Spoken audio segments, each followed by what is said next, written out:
시청자 여러분 안녕하십니까? VOA 모닝 뉴스입니다. 첫 소식입니다. 마이크 폼페오 국무장관이 북한의 미사일 추가 발사 뒤 스가 요시히데 일본 관방장관과 만나 북한의 완전한 비핵화 달성을 위해 긴밀히 공조한다는 입장을 재확인했습니다. 국방장관으로 공식 지명된 패트릭 셔너헨 장관 대행은 미국은 외교를 지속할 것이라면서도 국방부는 외교가 실패할 경우를 대비할 것이라고 밝혔습니다. 김동현 기자입니다. 유럽 순방 일정을 단축하고 복귀한 폼페오 국무장관은 9일 워싱턴을 방문한 스가 요시히데 일본 관방장관과 만나 북한의 최종적이고 완전히 검증 가능한 비핵화 FFVD를 위한 양국 간 공조를 강조했습니다. 두 장관은 회동에서 미일 동맹과 점증하는 지역 안보 현안을 논의하며 이 같은 입장을 재확인했다고 미 국무부가 밝혔습니다. 또 미일은 유엔 안보리의 대북 제재 결의를 완전하게 이행하기로 합의했다고 스가 장관이 말했습니다. 이날 국방장관으로 공식 지명된 패트릭 셔너헨 국방장관 대행은 북한의 거듭된 발사에도 외교를 고수할 것이라는 미 정부의 입장을 다시 확인했습니다. I know what they fired. I think we'll hold off on talking about what it is, but we're going to stick to our diplomacy. 전날 의회 청문회에서 북한이 지난주 발사한 것이 미사일과 로켓이었다고 말했던 셔너헨 장관 대행은 추가 발사에 대해서는 직접적으로 언급하지 않았습니다. 그러면서도 외교가 실패할 경우를 대비해 국방부는 준비 태세를 유지할 것이라는 원칙을 거듭 밝혔습니다. And as you all know, we haven't changed our operations or our posture. We'll continue to generate the readiness we need in case diplomacy fails. 미 국방부는 이날 북한의 추가 발사체와 관련해 단거리 탄도미사일이라고 공식 확인했습니다. 한편 한국을 방문 중인 스티븐 비건 대북정책특별대표는 10일 강경화 외교장관 등 한국 외교안보 당국자들과 만나 북한의 단거리 미사일 발사 대응 방안을 집중 논의했습니다. 비건 대표는 여기에서 북한이 협상으로 복귀할 수 있는 문은 여전히 열려 있다는 입장을 밝힌 것으로 알려졌습니다. 앞서 트럼프 대통령은 북한의 거듭된 미사일 발사에 누구도 달가워하지 않으며 심각하게 주시하고 있다고 밝혔습니다. 또 북한과의 관계는 계속된다면서도 북한은 협상할 준비가 안 돼 있다고 지적했습니다. VOA 뉴스 김동윤입니다. 마이크 폼페오 미국 국무장관이 다음 주 러시아를 방문해 블라디미르 푸틴 러시아 대통령과 만나 북한 문제 등 양국 현안을 논의할 계획입니다. 폼페오 장관은 14일 러시아 소치에서 푸틴 대통령과 세르게이 라브로프 러시아 외무장관과 만나 다양한 양자 현안과 다자 문제 등을 논의할 것이라고 국무부가 밝혔습니다. 미국과 러시아는 이날 고위급 회동에서 이란 핵 문제와 베네수엘라 사태, 북한 비핵화 협상 문제 등을 논의할 것으로 알려졌습니다. 폼페오 장관은 이에 앞서 13일엔 모스크바에 들러 주로 미국 대사관 직원, 미국 기업인과 학생들을 만날 예정입니다. 일본 정부가 북한의 미사일 발사에 대해 중국 베이징 대사관 채널을 통해 북한에 엄중 항의했다고 밝혔습니다.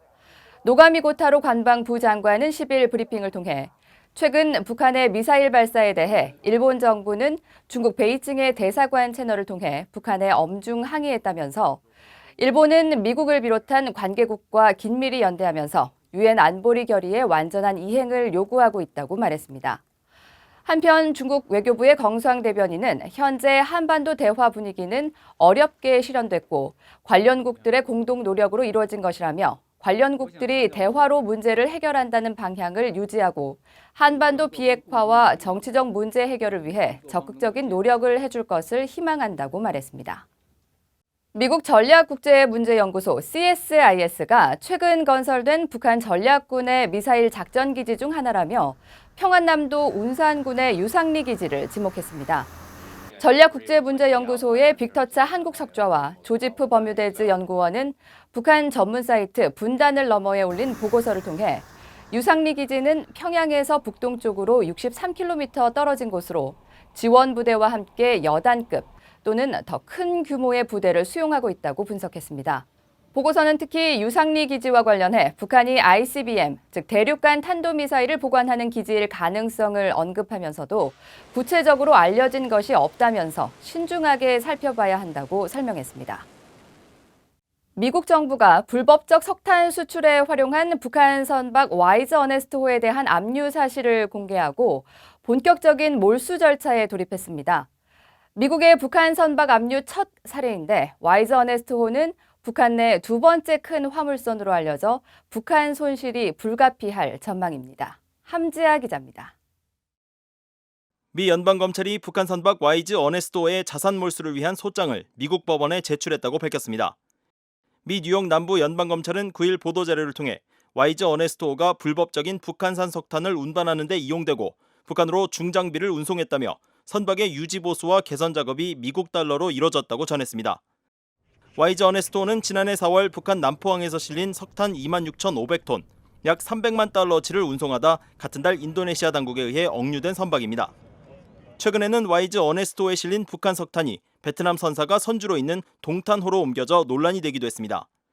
자산몰수 소장에 따르면 미국 법원은 지난해 7월 17일 와이즈 어네스토의 압류를 허가하는 영장을 발급했으며 미 연방법원의 판단에 따라 최종 몰수 여부가 결정될 전망입니다. 몰수의 근거는 와이즈 어네스토와 관련 회사 등이 미국의 국제긴급경제권한법과 유엔 안보리 대북 제재 결의를 위반한 사례가 제시됐습니다. 특히 선주인 평양 소재의 조선 송이무역회사의 대표 권철남은 석탄 운송과 관련된 비용 지불을 하면서 미국 금융기관에 연계된 계좌를 이용해 75만 달러를 송금한 혐의를 받고 있다고 지적했습니다. 윌리엄 스위니 FBI 뉴욕 지부장은 FBI가 국제적으로 불법 활동을 막을 수 있는 역량이 있다는 점을 모두에게 입증했길 바란다고 말했습니다. The FBI's counterintelligence efforts are squarely focused on protecting the American people, and the seizure should serve as a clear signal that we will not allow foreign adversaries to use our financial systems to fund weapons programs which could be used to threaten our nation.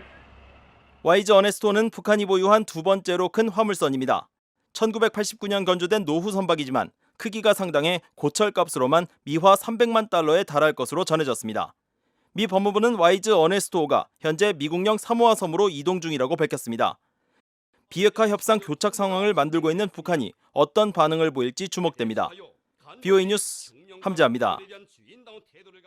제재 대상인 북한의 노동자 현황이 담긴 각국의 유엔 보고서가 속속 공개되고 있습니다. 하지만 정작 가장 많은 북한 노동자를 수용하고 있는 중국은 자료를 공개하지 않고 있는데요. 중국 정부가 보고서 공개를 거부했기 때문인 것으로 알려졌는데 제재 이행에 큰 구멍이라는 지적이 나오고 있습니다. 박형주 기자입니다. 유엔 안보리 대북 결의 지침에 따라 각국의 최근 북한 노동자 현황을 보고한 나라는 28개국입니다. 북한 노동자가 가장 많은 것으로 알려진 중국도 3월 8일 관련 이행 보고서를 제출했습니다. 그런데 대북제재위원회가 각국의 보고서를 게시한 웹페이지에서 중국 보고서 내용은 확인할 수 없습니다. 다른 나라와 달리 제출 날짜만 적혀 있을 뿐 보고서로 연결되는 공간은 비어 있습니다. 약 2달 가까이 이런 상태인데 일부 언론들은 중국이 위원회 측에 보고서 비공개를 요청했기 때문이라고 분석했습니다.